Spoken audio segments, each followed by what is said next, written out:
I'll have a brief remarks here, and then we'll get to your questions. As you know, over the weekend, the president announced this Project Freedom, and the goal of it is to, frankly, if you want to talk about it, it's to rescue like almost 23,000 civilians from 87 different countries that are trapped inside of the Gulf and left for dead in the Persian Gulf by this Iranian regime. You know, for more than 2 months now, these innocent sailors and commercial crew members have been stranded out at sea because Iran is conducting something that's not just criminal. It's criminal for sure, but it's desperate and destructive, this blockade of the Straits of Hormuz. Nations from around the world, the overwhelming majority of whom are not even engaged in any military hostilities, are now at risk not just of losing their cargo, but the lives of their own citizens because of this blockade. These ships, you know, you don't leave a ship out there for this long. You start running out of food, you start running out of potable water, essential supplies, and they're at the mercy of this piracy. What it is, it's piracy. And not only that, but some of them have seen, you know, been opened fire on and rained down senseless attacks on several civilian ships already.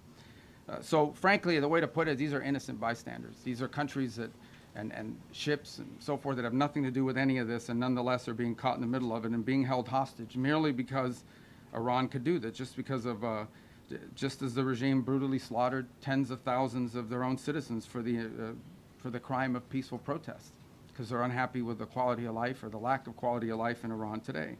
And so they're sitting ducks. They're isolated, they're starving, they're vulnerable, and at least 10 sailors have already died as a result of the civilian sailors. So already many nations privately and some publicly have asked the United States to help free their ships and to restore freedom of navigation in the Straits of Hormuz and this critical artery of global trade. And so President Trump, as he always does, stepped up and answered the calls for their help. And he's directed the United States military to guide these stranded ships to safety, to provide a protective bubble under which they can operate and move product and get themselves out of there and out of the harm's way. And this is the first step towards reopening the strait and bringing this regime's last-ditch act of economic arson, bringing that to a close. We're doing it not only because we were asked, but because we're the only ones who can. Only we have the power to sort of take the steps that we've taken now. Under this president, under President Trump, the United States will help our friends. We're going to stand up to rogue regimes like the one in Tehran, and we're going to be unashamed to use our power and our abilities to project military power in the service of our national interest above all else. Now, what's really important for you to report and for everyone to understand is this is not an offensive operation. This is a defensive operation. And what that means is very simple. There's no shooting unless we're shot at first. Okay? We're not attacking them. But if they're attacking us or they're attacking a ship, you need to respond to that. You're not going to let some fast boat come up on a ship and shoot it up. We're going to respond to it, and we've been successful at it. I don't know what the exact number is, but I know a number of those fast boats have now been targeted, and will continue to be if they pose a threat to our forces. We'll shoot down drones, we'll shoot down missiles, but it's defensive in nature. This is defensive. So if you hear stories about attacks and launching of firing back and forth, it's not back and forth. We are only responding if attacked first. This is a defensive operation, and that's what's occurring here. Just about the importance of the Straits for a moment. This is approximately a quarter of the world's oil trade, along with significant volumes of fuel and fertilizer that operate through the Straits of Hormuz. The Iranian regime cannot be allowed to dictate who uses this vital waterway. I don't think this is also being reported enough. Maybe you are reporting. I don't read everyone. I don't know many damn outlets here. I don't know who you all are, but I mean, I know who some of you are, but I don't know all of you are. But I will say this about it. This is an international waterway. Okay, this is an international waterway. And international law is very clear, and I love it because everybody always talks about international law and this. International law on this Okay, this is clear. normal. You have to coordinate with Iran. No country can control them. There is no international law that allows you to say, I'm going to put mines in an international body of water and I'm going to blow up ships that don't listen to us and try to go through. That's what Iran is doing.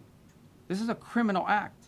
And someone needs to do something about it. Something needs to be done. It's completely illegal, completely illegitimate, and completely unacceptable.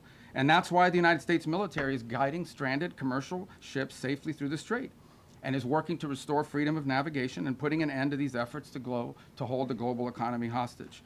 So far, as a proof of concept and as a proof of function, 2 U.S. flag merchant ships have successfully transferred the Strait of Hormuz in the first stages of this project, and they're now safely on their way.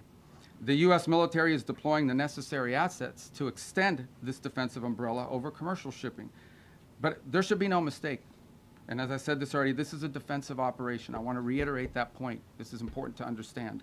If no shots are fired at these ships and no shots are fired at us, we're not firing shots. But if we're fired on, we will respond, and we will respond with lethal efficiency. The assets supporting this project, by the way, include guided missile destroyers, over 100 land and sea-based aircraft, multi-domain unmanned platforms, and 15,000 of the finest military service members on the planet.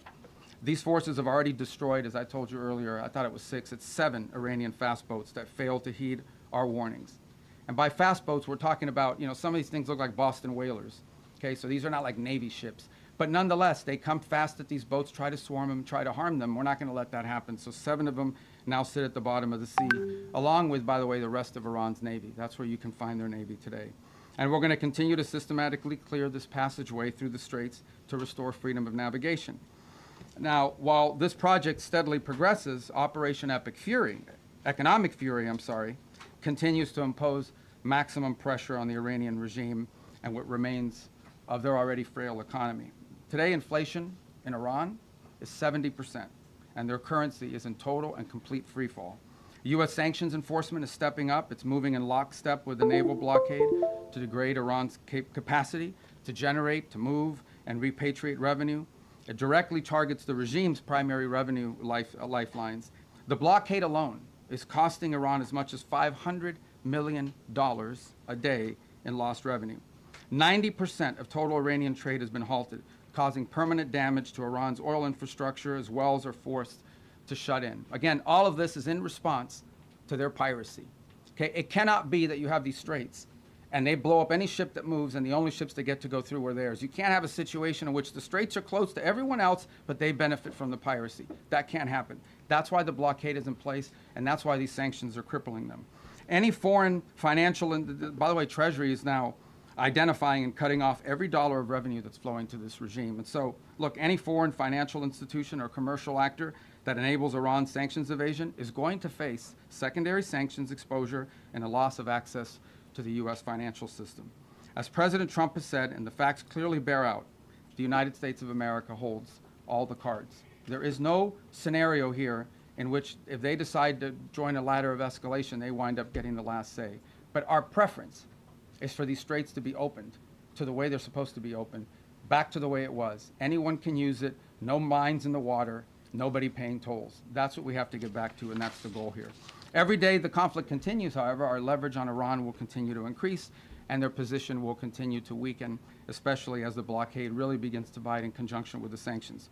So, look, the time's come for Iran to make a sensible choice.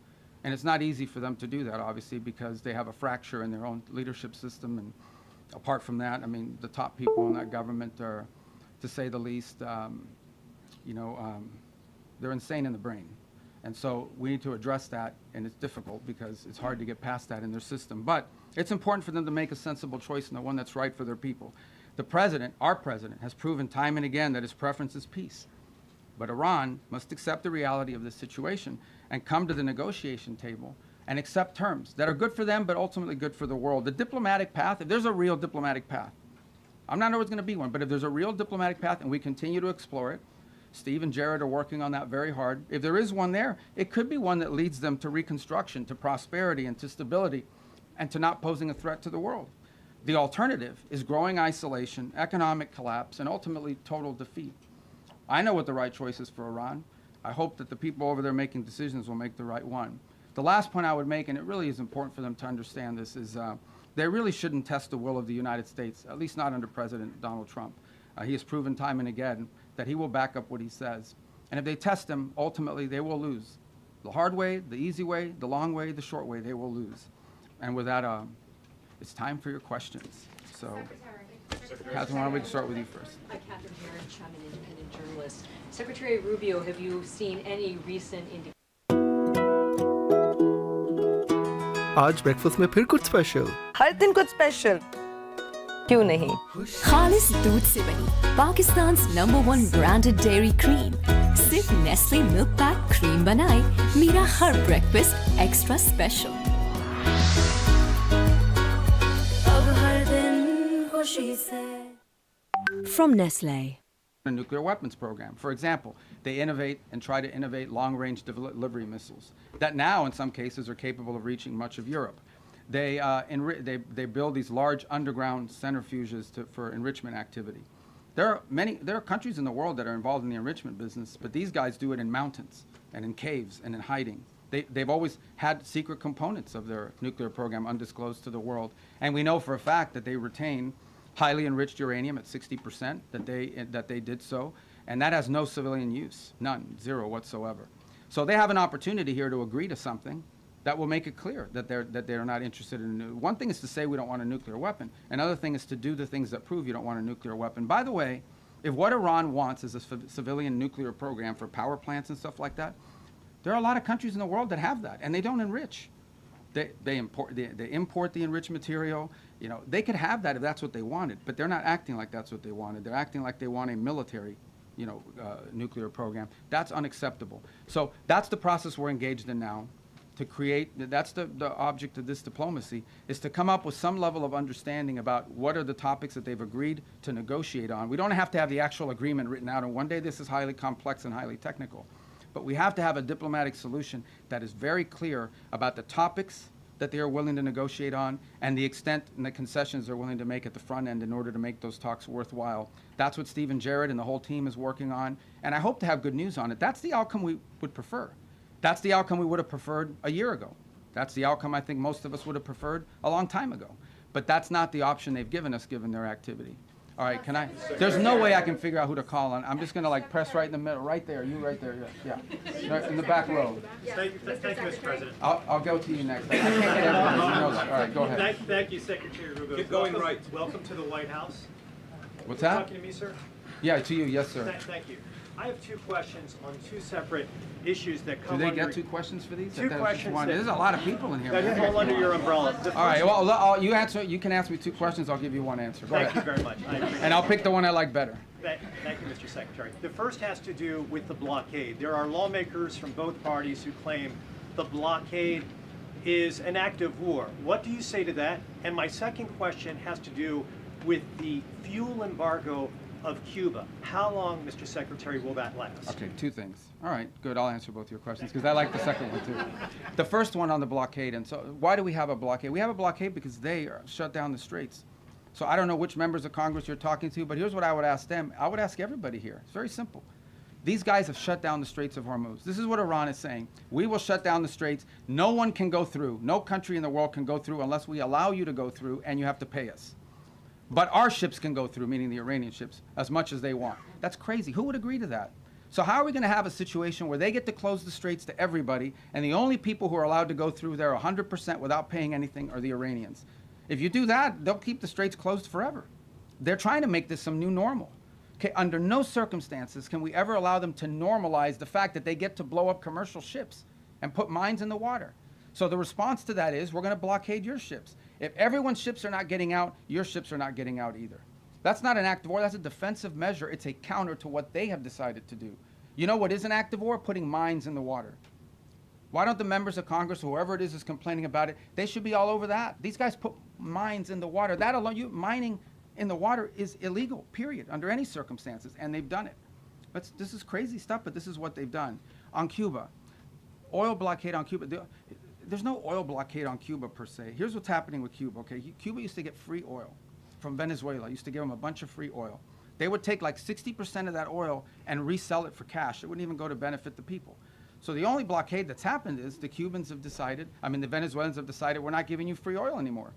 And you can only imagine nowadays, the way oil prices are, no one's giving away free oil, much less to a failed regime. So the problem with Cuba is worse, okay? Their economic model doesn't work. Doesn't work. And the people who are in charge can't fix it.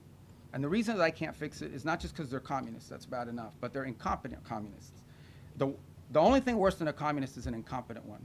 And that's what, so incompetent communists run that country. They don't know how to fix it. They really don't. And we have 90 miles from our shores a failed state that also happens to be friendly territory for some of our adversaries. So it's an unacceptable status quo.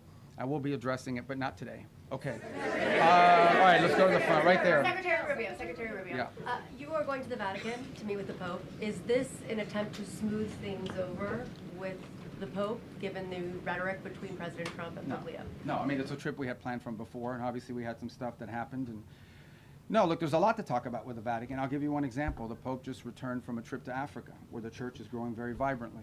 And we have shared concerns about religious freedom, religious freedom in different parts of the world. We'd love to talk to them about that.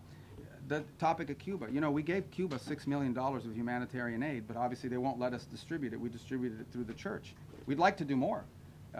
We're willing to give more humanitarian aid to Cuba, by the way, distributed through the church, but the Cuban regime has to allow us to do it. They won't allow us to give their own people more humanitarian aid, and we're willing to do it through the church. So there's a lot to talk about. And the president recently said that the Pope is endangering a lot of Catholics as a result of his rhetoric around the Iran war. Is that a sentiment Well, I you don't think agree that's with? an accurate description of what he said. I think what the president basically said is that Iran can't have a nuclear weapon because they would use it against places that have a lot of Catholics and Christians and others for that matter. It goes back to the central point. I think the president, without trying to speak for him, but I think I can characterize it this way. He doesn't understand why anybody, leave aside the Pope, the president, and I, for that matter, I think most people, I cannot understand why anyone would think that it's a good idea for Iran to ever have a nuclear weapon. Look what they're doing with the Straits right now. They're holding the whole world hostage. They have these sailors, you know, on commercial ships that are going to starve to death out there. They don't care. They don't care that this is melting down the economies around the world, even of their own allies. This is what they're doing with the Straits. What do you think they would do if they had a nuclear weapon? They would hold the world hostage with that nuclear weapon. That's what they would do. They would do exactly to the world with a nuclear weapon what they're doing now with the Straits.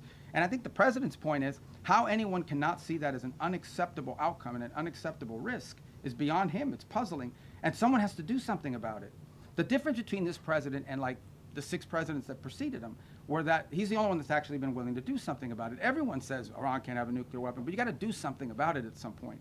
And he's been willing to address that threat. And that's what he promised he would do when he got elected, by the way, is address threats like this. Secretary. Yeah, I wish I knew your names, thank you guys. so I much, Mr. apologize. Secretary. Can you put name tags on? Thank you That so would much, help. Mr. Okay. Secretary. Who are you with? Who are you with? I'm with Rudao Media Network. Okay. Mr. Secretary, the President has said multiple times that weapons were provided to the Kurdish groups to pass on the Iranian people. However, Kurdish political parties and the regional government says they have not received such weapons. Even some claim these weapons remain in the U.S. base in the region. Can you clarify who those weapons were given to and whether you intend to retrieve them or still want to pass to the Iranian people? Yeah, look, ultimately, what the president is expressing, and I think has repeatedly, is he wished the Iranian people had, you know, look, he's heartbroken by these images. You think about it, you're an Iranian, okay? You're unhappy that your economy doesn't work for you. You don't have freedom. You don't have an opportunity to express yourself. You know, you've got friends that have been shot in the head because they're out protesting.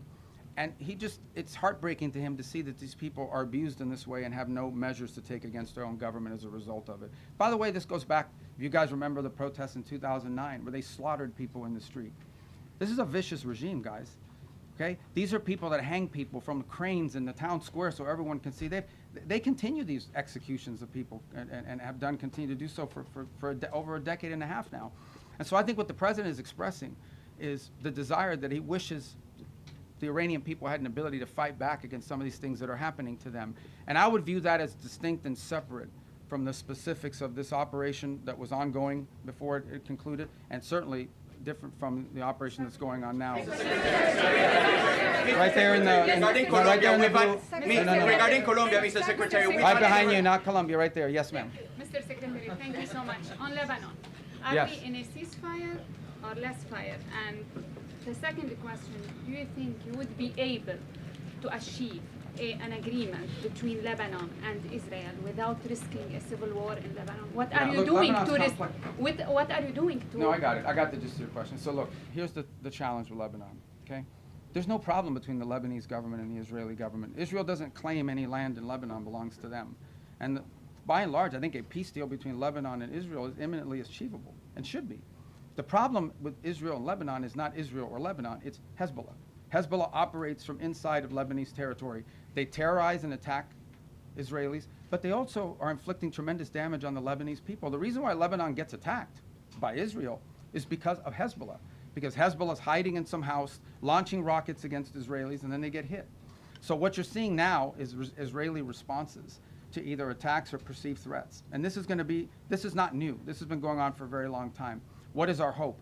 Our hope is to engage the Lebanese and Israeli governments under our mediation at the table to achieve this.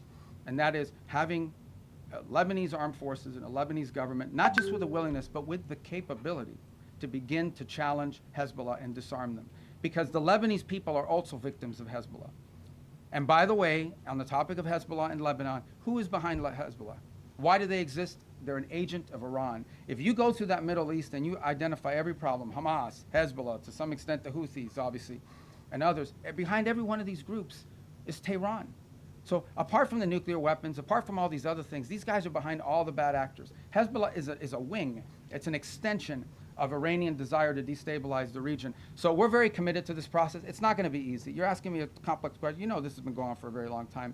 It's not going to be easy. We're going to do everything we can to make sure that both sides continue to talk so that progress can be made on some sort of permanent ceasefire that isn't constantly spoiled by Hezbollah and by Hezbollah violence. Right in the middle, right there. Thank you, sir. I'm winging it, guys, okay? Right there, yes, sir. You mentioned the 2 U.S. ships that safely crossed the Strait of Hormuz. Are other ships being told it's safer to get back to regular levels, or are we still going to see limits in place for the foreseeable future? For obvious reasons, I'm not going to broadcast who we're talking to or who we're telling them to move. I mean, we want these operations to be safe, and I think as it unfolds and ships get through, we'll make those announcements after the fact, just for operational security purposes. But the goal here is pretty simple. Establish a zone of transit that is protected by a bubble, the United States, both naval and air assets, and then allow ships who want to move through there and get to market, to begin to increase confidence in the ability to do so. That doesn't happen in 12 hours. It takes time to set up that bubble and gain that confidence, but that's the goal. We have been in touch. We've been in touch, I don't know, with a bunch of different liners about moving, and we're hoping to continue to improve the security situation, and we'll start to see some of that movement. And we'll announce it as it happens after the fact. We're not going to be like broadcasting, hey, tomorrow at 12, ship X is going to be coming through, for obvious reasons, because that degrades the security.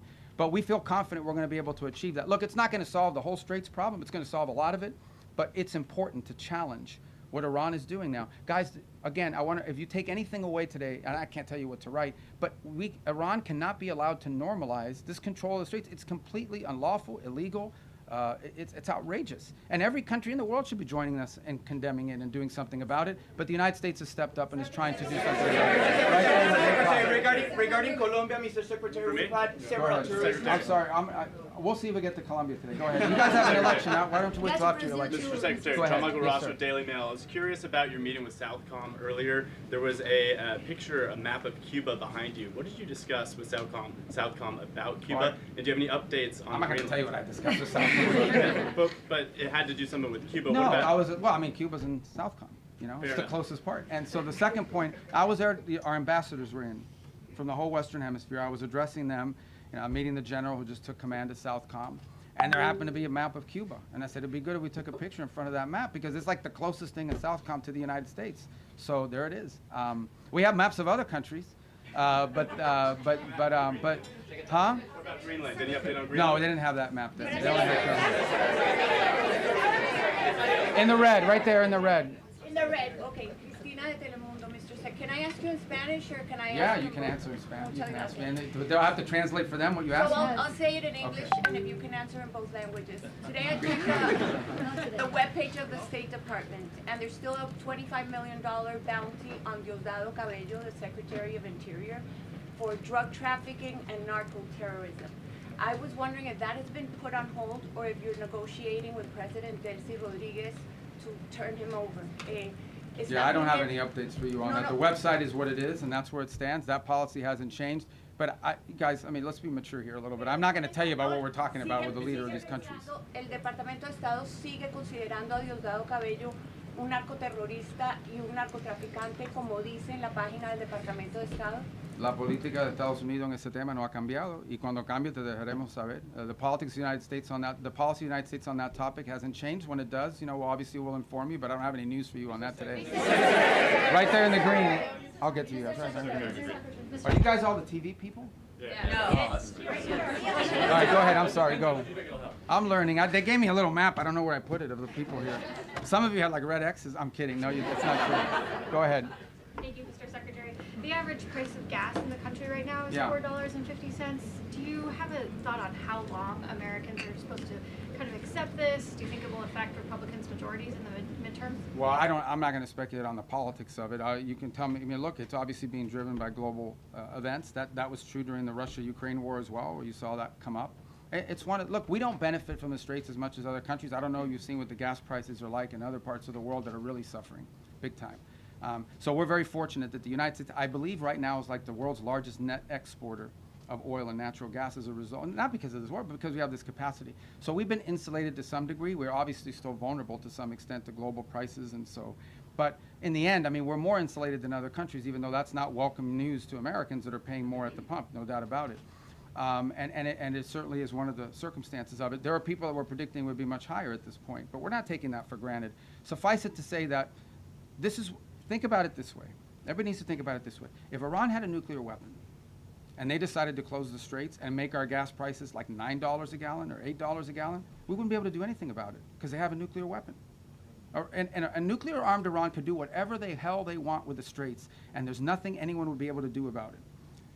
And that's one of the many reasons, apart from like the massive loss of life in a nuclear strike, why Iran can never have a nuclear weapon. I mean, so this is an example of, if they had a nuclear weapon, they closed the straits and they would tell the world, what are you going to do about it? We have a nuclear weapon, we can attack you with it. That's the world none of us want to leave behind. It won't happen under this president's watch, but some future president and future, in the future Americans will have to deal with this. So it's just one more example of why these guys can never be allowed to have a nuclear weapon. Right there, in the black. Right, you in the black, yes ma'am. Thank you, Mr. Secretary. Where you, no, right there, I know you both are wearing black. Thank you. She's closer.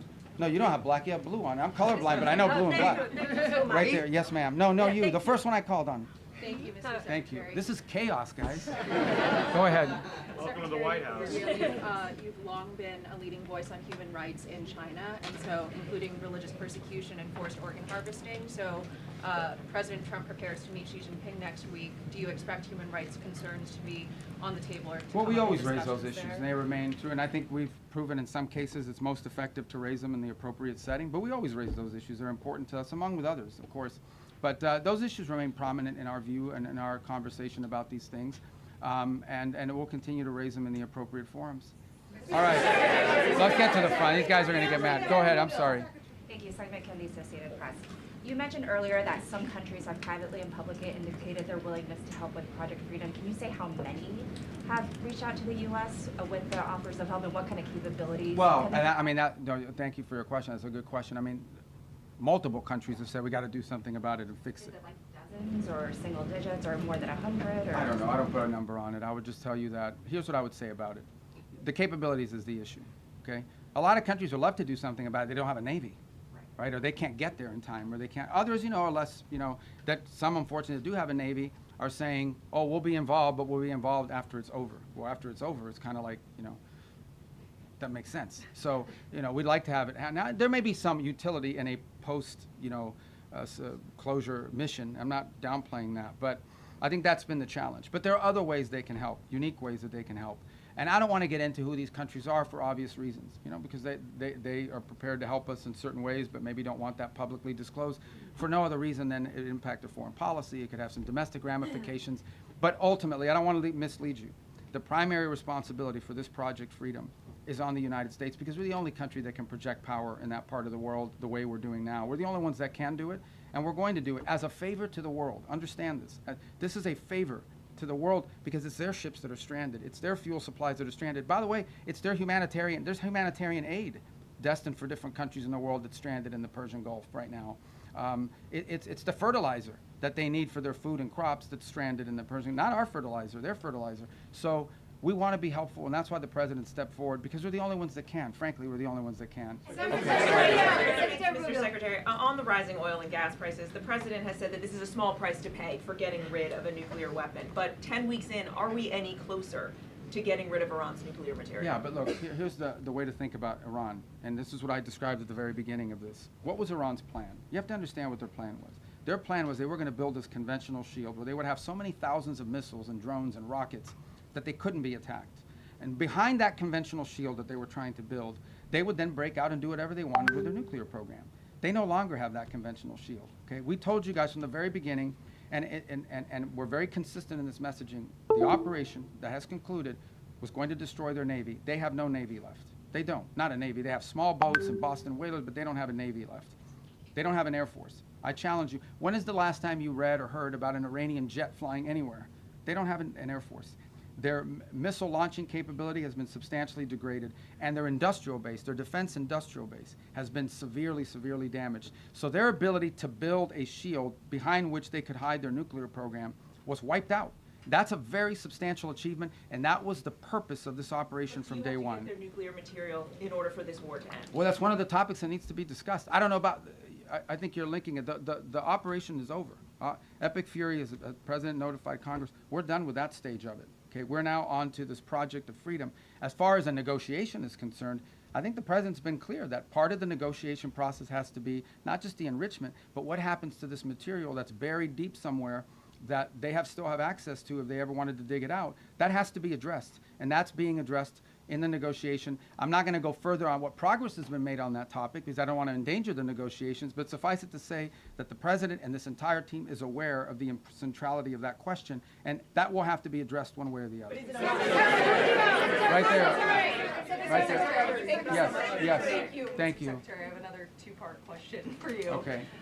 First, are you taking part in those negotiations that you just detailed there? And then secondly, President Trump has made it clear that the U.S. doesn't rely on the Strait of Hormuz. So why should Americans even care about Project Freedom and these shipping tankers going through? Well, I think on the second point is the one I want to address first, and that is why should Americans care and why it matters to us? Because ultimately these things have an impact on the global economy, which ultimately has an impact on our economy in the long term. That's number one. Number two, because if we live in a world where a rogue state like this Iranian regime is allowed to claim as a new normal control of our international shipping lane, it will not be long before you see that happen in multiple shipping lanes around the world.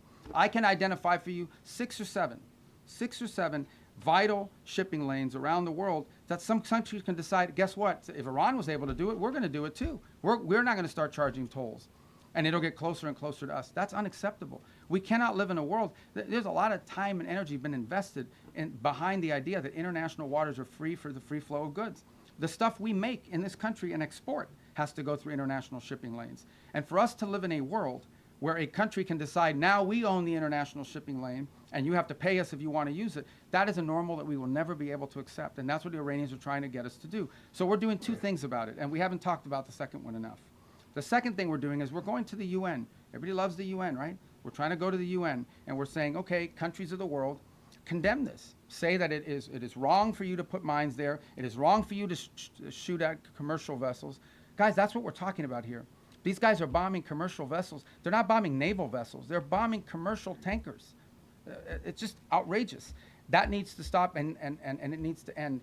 And if it doesn't, then the world should be diplomatically and economically isolating Iran as well. But if we live in a world where global shipping lanes can be taken over by countries, that'll have a direct impact on Americans in the short and the long term, and we can't let it start by Iran doing it. And we're the only ones that can do anything about it. All right. Right there in the green. Go ahead. Yes. Mr. Secretary, does the President intend to press Beijing on its Taiwan policy when he visits China next week? I'm sure Taiwan will be a topic of conversation. It always is. As you know, we understand the Chinese understand our position on that topic. We understand theirs. And I think both parties, without getting ahead of myself of what will happen in the talks, but I think both countries understand that it is neither one of our interests to see anything destabilize happen in that part of the world. We don't need any destabilizing events to occur with regards to Taiwan or anywhere in the Indo-Pacific. And I think that's to the mutual benefit of both the United States and the Chinese. Secretary, I'll resume after. Kara Castanova from Lindell TV. Thank you for taking my question today. How does the State Department... What happened? Why is everybody giggling? What happened? Oh, I'm sorry. Are they mean to you? No, they're not mean. Oh, okay. I don't think they are. I hope not. But I'm All Kara right, I'm from sorry. Lindell Go ahead. TV, and nice to ask you a question All right. today, sir. How does the State Department interpret the President's recent remarks when he said, quote, the Iranian people need to have guns, and I think they are getting some guns, end quote. What did he mean, and do those comments relate to any ongoing or potential U.S. actions like supplying those weapons? Well, I think it goes back to the question I was asked a moment ago. I think the President thinks it's heartbreaking that the Iranian people are abused by this regime the way they are. In the end, I mean, this regime is not, guys, I know, I've said this, I think I said this in my hearing before the Senate when I got confirmed. I don't know of any country in the world where there's a bigger difference between the people and the people who run the country. Okay, this country is run by radical Shia clerics. And that's not what Iran and the Iranian people are. Now, they may be Shia, but they're not radicals and they're not clerics, and they just want a normal life and a regular life, and in many ways a very cosmopolitan country with an incredible history and incredible legacy and the like. So there's this huge divide between the people of Iran, whom we sympathize with, and who the president sympathizes with, because they're the ones suffering. Look, the world is a victim of Iran, okay? The world is a victim of Iran because they're terrorists, because of what they're doing now in the Straits. But the people of Iran are daily victims of the regime, and the president has deep sympathy for what they're going through. And I think he's just expressing that sympathy and that frustration that they don't have the ability to do more to get rid of this regime that has crushed this country and isolated it from the world, which is a country that shouldn't be isolated from the world because its people are phenomenal. All right. I wish I had like a dice. Go ahead. Yeah. No, right there, because I'm going to Italy. Voy a Italia. Déjame hablar con el señor. Okay. He's Italian. I know him. He used to cover Capitol Hill. You're Italian, right? For many years. For many years. Yeah, okay. Daniele Papatangelo, thank you, Mr. Secretary. So I have two short questions for you. Oh, damn, two questions. What the hell are you asking people? First, as you head to the Vatican and Italy, how do you view the Pope's global role amid current geopolitical shift?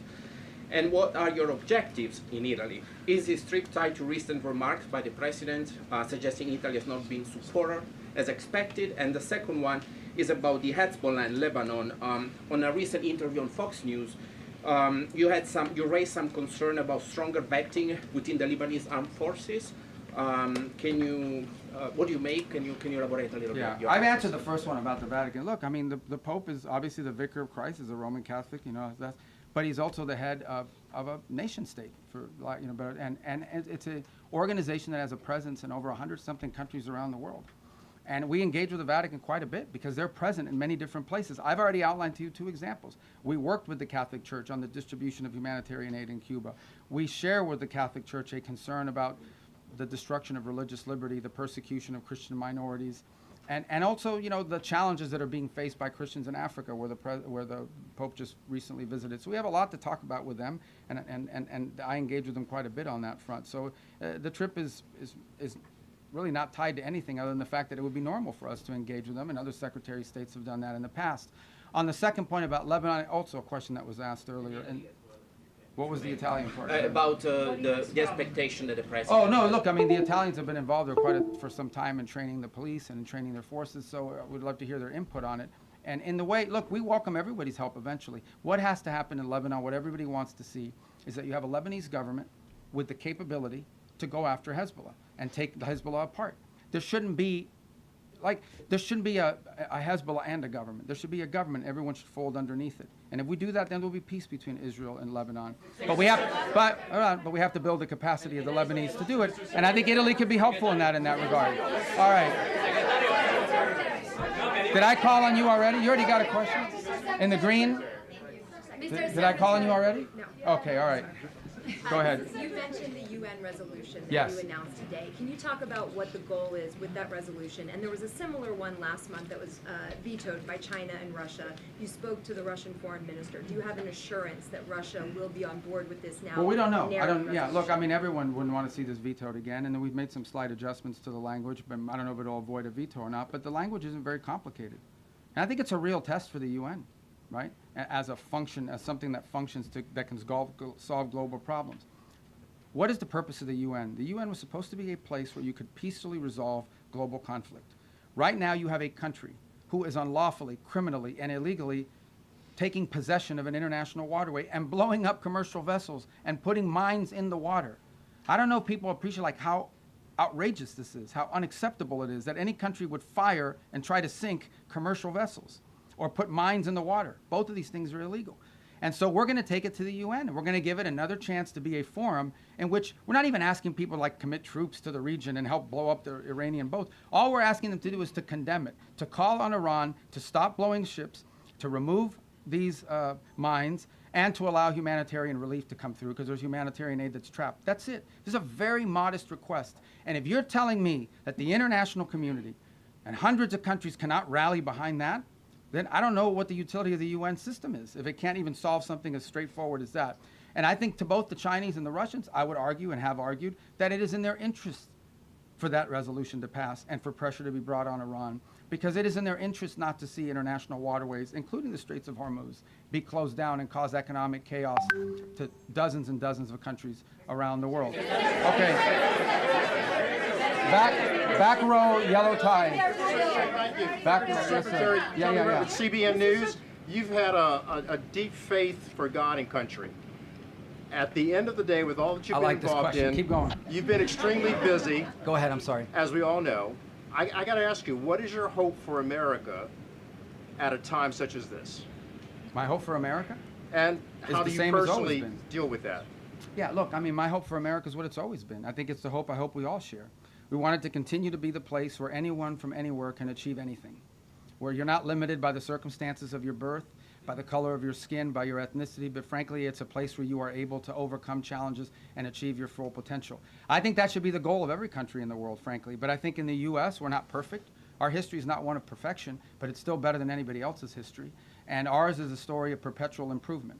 Each generation has left the next generation of Americans freer, more prosperous, safer, and that is our goal as well. But it is a unique and exceptional country, and as we come upon this 250-year anniversary, I think we have a lot to learn and be proud of in our history.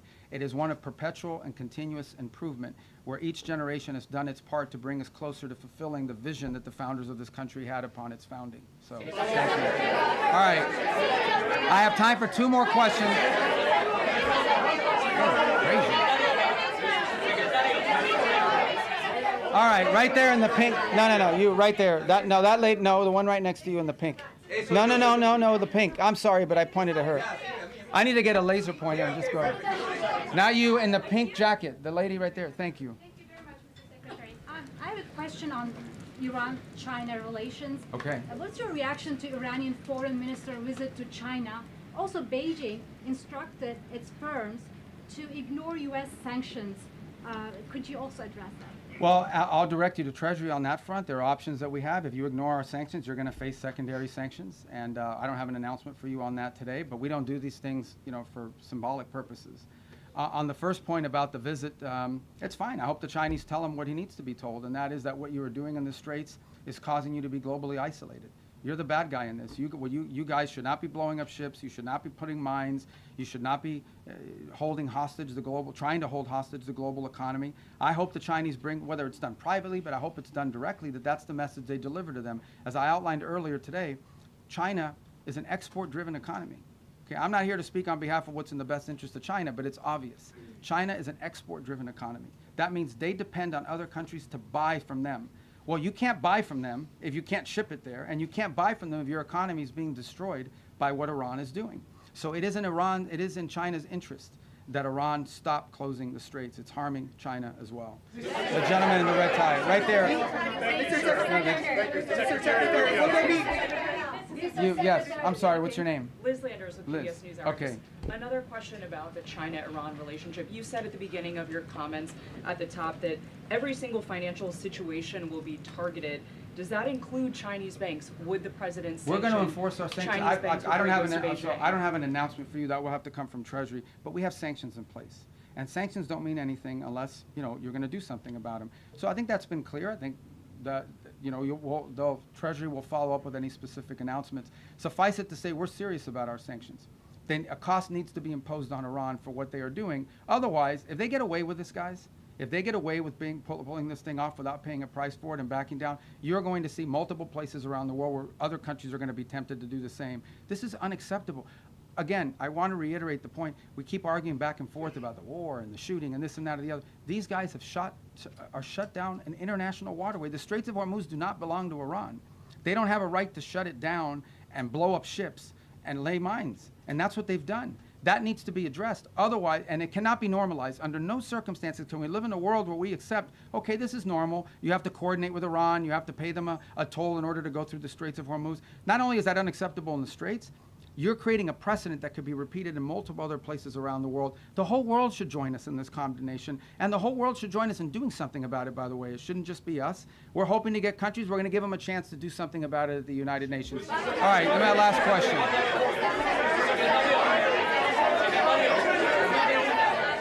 right. That lady in the right there in the white. Thank you, Mr. Secretary. Right next. Well, Thank you. okay, hold on. Stop this up. Go ahead. Okay, I'll do 2 more, and then I gotta go. See you in the back. Yeah, go ahead. Iran has shown what? Okay. Iran has shown that it's been able to withstand a lot of pressure, and yesterday President Trump has said that they may run out of oil storage in 2 weeks. Do you believe that that will be the thing that gets them to the table to give up their nuclear ambitions, and if not, what will be that thing? Well, look, they're suffering devastating damage to their economy. You're right, but it's not that they're able to withstand pressure, it's that they don't care that their people are suffering. You understand, right? There's a difference between we can withstand pressure and we actually don't care. Now, I think there are people in their system that care more than others. You know, some of the elected people that you see, some of the people you see on television with the suits on, you know, those guys care because they know at the end of the day they have to live in the reality. And then you have another element of their government, the clerics, the IRGC types, who probably are more immune to that and care less. They're more interested in regime survival at all costs. But ultimately, the pressure points are what they are. They divided now than they were before, because the administration has said that the Iranian regime is divided, making it very challenging. Well, it's been challenging to deal with them diplomatically because, for example, an offer will be made and then it takes 5 or 6 days to get a response because you have to get it through the whole system. They have to find the supreme leader wherever he hides. They got to get him to sign off, and that's their system. Their system has always been multi-layered in this way. It's obviously become more complex because of the damage they suffered during the war. But look, suffice it to say, Iran has to pay a price. They're not going to change their position out of the kindness of their heart. There has to be a pressure point on them that causes them to realize they cannot continue to close the straits, or they face crushing economic consequences, but also, you know, global diplomatic isolation, which they have proven in the past to be susceptible to. But you're right, they have a high pain threshold, but they don't have an unlimited pain threshold. Nobody does. All right, this has to be the last question. Go ahead. Mr. Secretary, many people want to know, what is your DJ name? My DJ name? Your DJ name. You're not ready for my DJ name. On the war, if the fighting were to resume, because you've said that Operation Epic Fury is over, the President also said that the U.S. would bomb them off the face of the earth if they tried to go after U.S. ships. So if the fighting resumes, are you saying that it would resume under Project Freedom? And I ask, as it relates to the War Powers Act. Yeah, look, the Operation Epic Fury is concluded. We achieved the objectives of that operation. I'm not going to, you know, we're not cheering for an additional situation to occur. We would prefer the path of peace. What the President would prefer is a deal. He would prefer to sit down, work out a memorandum of understanding for future negotiations that touches on all the key topics that have to be addressed, a full opening of the Strait so the world can get back to normal. And he preferred that be negotiated through the route that Steve and Jared have been working and that all of us have been supporting. That's the route he prefers. That is so far not the route that Iran has chosen. And so the result has been that the United States has to do something about the fact that we're the only nation on earth that can do anything to open up a lane within the Straits of Hormuz to get product and to rescue these people that are trapped in there. And that's what we're undergoing now. What that may lead to in the future is speculative. I'm not going to speculate about what it would take or what it would do. But look, the message to Iran, these guys are facing, they are facing real catastrophic destruction to their economy, generational destruction to their economy, generational destruction to the wealth of their country, imposed on themselves by the actions that they're taking. They should check themselves before they wreck themselves in the direction that they're going. Does the White House believe that these votes coming up in Congress are a moot point then? Look, guys, I love talking about this topic. You're talking about the War Powers Act. Yeah. Okay, I love it. I was hoping somebody would ask. All right, hold on. No, boy, you don't let me answer. I got to answer the question. Okay, and I love it. I'll tell you why I love it. Because even as a senator, I said something. The War Powers Act is unconstitutional, 100%. Now, this is not the position of me, not the position of the President of the United States now. This is the position of every single president that has occupied this position since the day that law passed. It's completely unconstitutional. Now, we comply with it in terms of like notification because we want to preserve good relations with Congress, right? And we do that. But even as a senator, I would say that the War Powers Act is 100% unconstitutional. And look, I know some of you, whatever you want to say, but this is not this president's position. That has been the position of every single presidential administration since the day that law passes. An infringement on the president's constitutional powers. We don't acknowledge the law as constitutional. Nonetheless, we comply with elements of it for purposes of maintaining, you know, good relations with Congress. And we want them to be involved and we want them to be informed. I have gone on Capitol Hill, 4 times this year for all senators and all House members and Intel Committee and Gang of 8. We want him to be involved in this, but I want to be clear on the point of the War Powers Act. It's unconstitutional, and every president and every administration has taken that position. All right, guys, I gave you 50 minutes. Thank you, guys. Thank you. Mr. Secretary, can you confirm?